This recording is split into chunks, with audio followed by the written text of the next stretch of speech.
та бүхэндээ энэ өдрийн мэндийг хүргэе. За Монгол улсад одоогоор 4000 орчим нийгмийн ажилтан ажиллаж байгаа.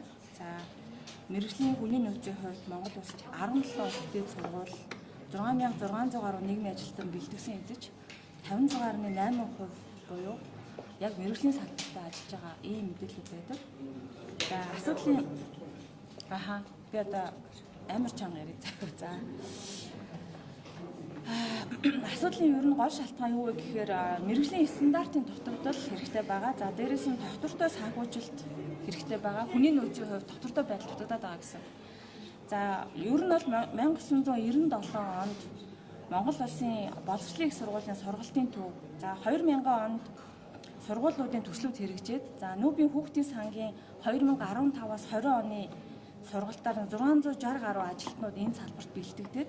За тэр нь үргэлжилж явж байгаад 22 онд одоо нэлийн олон мэргэжлийн хүмүүсийг нийгмийн ажилтнуудыг чадваржуулсан ийм эхлэл байгаа. Нийгмийн ажил маань өөрөө олон улсын байгууллагын дэмжлэгээр Монголд нутагшид суурьсан ийм одоо мэргэжил ахгүй юу? За тэгэнгүүт энэ маань эргээд юу болсон бэ гэхээр өнөөдөр бид нар 21 аймгийн 330 сум за тэрний одоо бараг 198 суманд тий нийгмийн ажлын байрны стандарт дутагдaltaй байна. Яг стандартын дагуу бас хэрэгжихгүй байна гэдэг ийм асуудал байгаа юм. За лавшруулад үзэхээр хүний нөөцийн дутагдал маш ихтэй байгаа. Яагаад хүний нөөцийн дутагдал ихтэй байгаа гэхээр мэргэжлийн үйл ажиллагааг яг гарган хийхин тулд бас мэргэжлийн сургууль төгссөн байх. А нөгөө талдаа цалингийн асуудал нь маш харилцан адилгүй. За дээрэс нь хүний нөөцийн карьер хөгжлийн тодорхой бус нийгмийн баталгаа энэ төр тодорхой бус учраас нийгмийн ажилтнуудыг энэ асуудлыг нийгмийн ажилтан болон нийгмийн ажлын үйлчилгээг нь сайжруулах ийм хэрэгцээ шаардлага гараад байгаа юм л та. За тэгвэл олон улсад яадаг вэ гэхээр олон улсад нийгмийн ажилтан нийгмийн ажлын үйлчилгээ өөрийн гэсэн стандарттай нийгэмлэгдэж байдаг. За тэгээ энэ нь өнөөдөр бүх оронд яг нэг чигт биш л дээ. Зарим орн бол ахмад настай ихтэй бол ахмад насны чиглэсэн нийгмийн ажлаа хөгжүүлдэг. Зарим орн бол хүүхдэд чиглэсэн үйлчилгээ хүүхдийнхаа чиглэл рүү илүү давмгаалж ингэж явдаг. За Монгол улсын хувьд хөгжсөн нийгмийн ажлын үйлчилгээ бол хүүхд хамгааллынхаа салбарыг илүү бэхжүүлэхийн тулд анх эхлүүлсэн ийм төвхтэй байгаа. За тэгээ өнөөдөр 30 жилийн дараа нийгмийн ажил маань юу болж байгаа вэ гэхээр энэ салбарт төрийн салбарт ажиллаж байгаа 4000 гаруй за төрийн бус буюу бусад газарт ажиллаж байгаа нэг 2000 гаруй 6000 нийгмийн ажилтнуудаар дамжуулан нийгмийн халамж хамгааллын үйлчилгээ хүрэгдэж байгаа. Гэсэн хэдий ч мэргэжлийн үйлчилгээ нөгөө одоо яг хөгжил чиглэсэн, чадваржуулах чиглэсэн, нөгөө хүний одоо халамж авдаг байсныг хөдөлмөртэй болгох чиглэсэн үйлчилгээ. Эсвэл өвчин эмгэг тусны дараа эргээд амьдрал дээр хөлөөрөө тэ эргэн босох, даван тулгаж чиглэсэн яг энэ амин чухал үйлчилгээнүүд нь бас дутагдaltaй хэврэл байгаа байхгүй.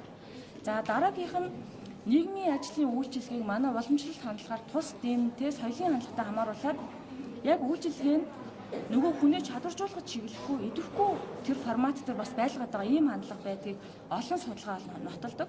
За тийм учраас өнөөдөр Улсын их хурлын одоо 23 гишүүн бид нийгмийн ажлын тухай хуулийг анхдагч хуулийг санаачлан өчигдөр өргөн барьсан юм аа.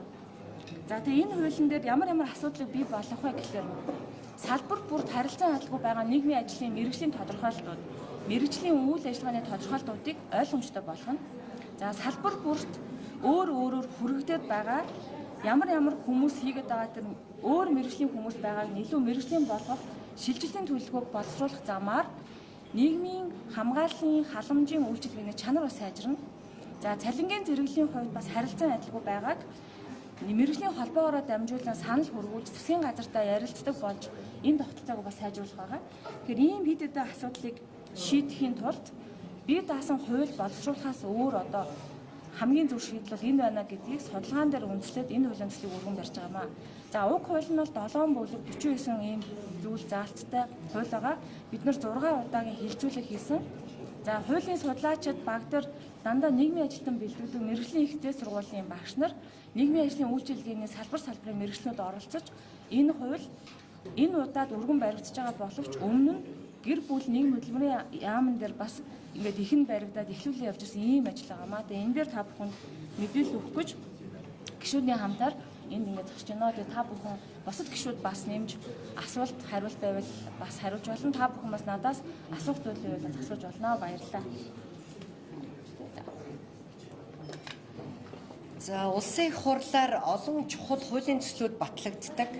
Хүүхдийн эрхийн тухай хууль, хүүхэд хамгааллын тухай хууль, за гэр бүлийн хүчирхээлтэй тэмцэх тухай хууль, за ингээд мөн одоо хөгжлийн бэрхшээлтэй иргэдэд зориулсан одоо янз бүрийн хуулиуд гэтэл энэ бүгдийг яг газар дээр нь хэрэгжүүлдэг нийгмийн ажилтнанд зориулсан одоо сайн хууль бол байхгүй.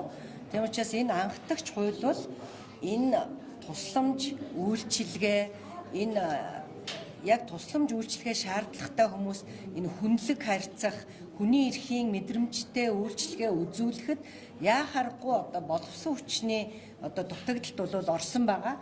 Тэгэхээр энэ боловсон хүчнийг бид яаж бий болгох вэ гэхээр ажлын байр, цалин, урамшуулал бүх нөхцөлийг бас цогцоор нь шийдэж байж, нийгмийн асуудлуудыг шийдэж байж, хуульчилж байж өнөөдөр энэ ажлын байран дээр хүмүүс тогтвор сууршилтай ажиллах юм аа.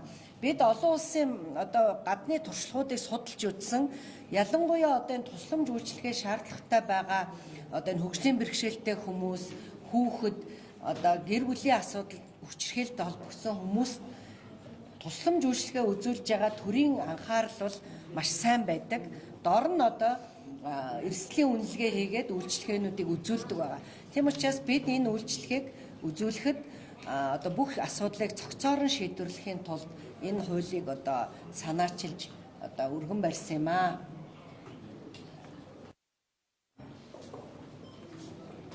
Нийгмийн ажилтан гэдэг бол мэрэгжил юм аа. Хуульч, өмгөөлөгч, багш, эмч гэдэгтээ нэгэн адил мэрэгжил. Энэ зүгээр нэг албан тушаал бол биш.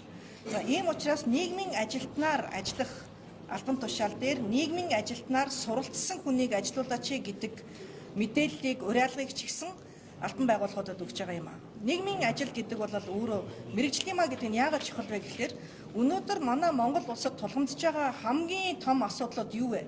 Гэр бүлийн хүчирхийлэл, хүүхдийн хүчирхийлэл, үе тэнгийн дээрлэхэлт, архитан согтууралт, нийгмийн эмзэг бүлэгт тулгамдж байгаа бусад асуудлууд. Энэ болгон дээр хэн гар тулж ажилдаг вэ? Хэн сэтгэл зүйн одоо бас туслалцаа эргүүлээд одоо зөвлөгөө мэдээлэл өгдөг вэ гэхээр нийгмийн ажилтан л өгдөг юм аа. Яг одоо хороон дээр. Ийм учраас жишээлбэл сургуульд нийгмийн ажилтнаар ажиллах ажилтан тухайн одоо сургуульд суралцж байгаа хүүхдүүдийн нийгмийн асуудалд анхаарах ёстой болохоос биш захирлын туслах огтос биш. Ийм учраас нийгмийн ажилтан гэдэг бол өөрөө мэрэгжил юм а гэж нийгмийн ажилтны тухай хуулийг ч гэсэн бид нар бас санаачилж одоо өргөн мэдүүлсэн. За цаашлаад ч гэсэн нийгмийн ажлын ач холбогдлыг нийгэм таниулах нь бол маш өндөр ач холбогдолтой чухал юм. Бусад улс орнуудад жишээлбэл цэрэг татлага явагдахад цэрэгт биечлэн одоо зүтгэхгүй юм а, албаа хаахгүй юм а гэхэд нийгмийн ажлаар дамжуулж бас алба хаах боломж нь нээлттэй байдаг. За манай Монгол улсад ч гэсэн нээлттэй хэдийгээр хуулийн дээр бичээтэй байгаа ч гэсэн үүнийг сурталчилдаггүй, хэрэгжүүлдэггүй нийгмийн ажлын ач холбогдлыг ердөөсөө таниулахгүй байгаа учраас хүчээр л цэрэгт одоо явуулаад байгаа нь эргээд бас нийгмийн асуудлуудыг одоо бас дагуулж байгаа нь үнэн юм аа. Үнийг үгүйсгэх ямар ч боломжгүй. За ийм учраас бидний одоо 24 гишүүн нийгмийн ажилтны одоо хуулийг бас өргөн мэдүүлсэн байгаа. Цаашид хилэлцүүлгийн явцад та бүхэндээ илүү одоо нийгмийн ажлын талаар таниулах болно гэдгийг хэлье, баярлалаа. За бид нар хүнтэй ажилдаг хүмүүсээ ерөөсөө хөгжүүлээгүй, үнэлээгүй. Дөнгөж сургуульд орж байгаа хүүхдүүдтэй харьцах, тэдний сэтгэл зүйн онцлогт одоо тааруулж одоо ажиллах, тэднийг хамгаалах, тэдний ертөнцийг одоо ойлгож дэмжих нийгмийн ажилтан гэдэг хүмүүсийг хэн ч хийж болно. За хэн ч байсан тэгсгээд нийгмийн ажлыг бол хэн ч хийж чадна гэдэг байдлаасаа яваад бид нар хүүхдээсээ ахуулаад нийгмийнхаа одоо ахын дууд, хөгжлийн бэрхшээлтэй иргэд ажилгүй удацсан нийгмийн ажилтан гэдэг хүнийг магадгүй зүгээр нэг юм халамжийн ажилтан гэж ойлгоцсон. Тийм учраас энэ бол одоо өөрөө нийгэмдээ шууд болон шууд бус замаар маш хариуцлагатай хүнтэй одоо харилцдаг ийм мэрэгжлийн хүмүүсийг бол одоо стандартжуулж өгөхгүй бол машинтай ажилтдаг хүмүүсийг бол стандартжуулаад гэрчлэгээжүүлээ шалгалт аваад үнэлгээжүүлээд тавьдаг бол бид нар хүнтэй ажилтдаг хүмүүсээ орхицсан байсан энэ зүйлийг бол одоо гишүүд маань нийлж за манай саран чулуун гишүүн маань энэ хуулийн бас гол одоо үзэл баримтлах концепцийг бол тавьсан. Тийм учраас өнөөдөр бол одоо нийгмийн сэтгэл зүй ямар байгаа вэ? Сургууль цэцэрлэг, эмнэлэг, за мөн одоо гадаадад гэхэд одоо ертөнцийн мөнх усыг үзүүлэх гэж байгаа хөнгөлөлт тасаг твдэж байгаа хүмүүс хүртэл сэтгэл зүй. Арг эрд нь одоо хүнд олон жил сараар өвчтний асраас хувлаад байж байгаа өвчлөлтсөн, өөрөө өвчлөлтсөн, сэтгэл зүйн хувьд өвчлөлтсөн энэ хүмүүстэй ажилдаг бүхэл бүтэн мэрэгжлийн одоо өндөр түвшинд бэлтгэгдсэн зэрэглэлтэй юм ажилтнуудыг бол одоо бэлдэж өгдөг.